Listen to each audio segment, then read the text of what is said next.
মধ্যপ্রাচ্যে ইরান যুক্তরাষ্ট্রের উত্তেজনা যখন তুঙ্গে ঠিক তখনই খবর এলো ইরাকের আইন আল আসাদ ঘাঁটি ছেড়েছে মার্কিন সেনারা। কিন্তু কেন? আর কেন এখন? ইরানের ভয়ে কি তাহলে গুটিয়ে নিচ্ছে যুক্তরাষ্ট্র, নাকি বড় সংঘাতের আগে নিচ্ছে একেবারে হিসেবি সেফ এক্সিট?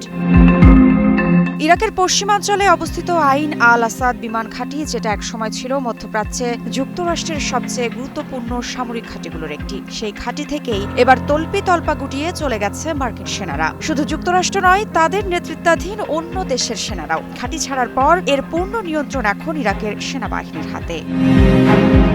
ইরাকের প্রতিরক্ষা মন্ত্রণালয় জানিয়েছে 17 জানুয়ারি থেকেই কার্যকর হয়েছে এই প্রক্রিয়া। একজন ইরাকি সেনা কর্মকর্তা নিশ্চিত করেছেন মাত্র কয়েকজন মার্কিন সেনা এখনো আছে, শুধু লজিস্টিক কাজ শেষ করার জন্য। কাজ শেষ হলেই তারাও চলে যাবে। এর বেশি কিছু বলা হয়নি, কারণ নিরাপত্তা।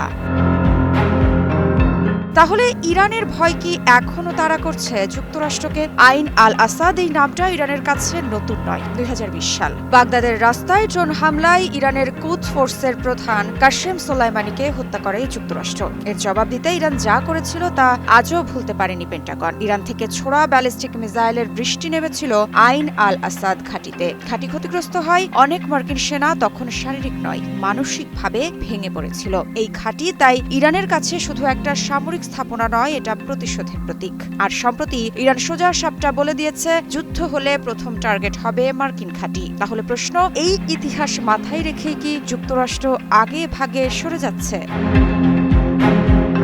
এদিকে ওয়াশিংটন বলছে এটা ভয় নয়, এটা পরিকল্পনা। 2024 সালে ইরাক ও যুক্তরাষ্ট্রের মধ্যে সেনা প্রত্যাহার সংক্রান্ত চুক্তি হয়। সেই চুক্তি অনুযায়ী 2025 সালের সেপ্টেম্বরের মধ্যে শত শত সেনা প্রত্যাহার, 2026 সালের মধ্যে পুরো ঘাঁটি খালি। তবে প্রশ্নটা থেকেই যায়, যখন উত্তেজনা চরমে ঠিক তখনই কেন গতি বাড়ল?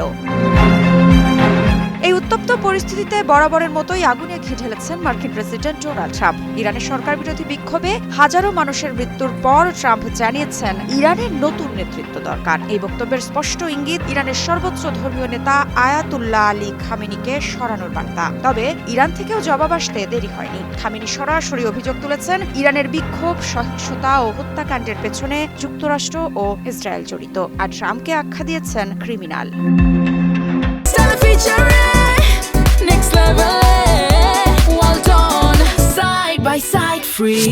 তাহলে কি যুক্তরাষ্ট্র আগে ভাগেই হার মেনে নিচ্ছে? বিশেষজ্ঞদের মতে এটা পলায়ন নয়, এটা রিস্ক ম্যানেজমেন্ট। যুক্তরাষ্ট্র জানে ইরান আঘাত করলে মধ্যপ্রাচ্যের মার্কিন ঘাঁটিগুলো দিয়েই শুরু করবে, আর ইরাকের মাটিতে রক্ত ঝরলে পরিস্থিতি যাবে নিয়ন্ত্রণের বাইরে। এরপর কি হয় সেটাই এখন দেখার বিষয়। ঋত্বিকা সিনহা বিশ্বাস, নিউজ 24।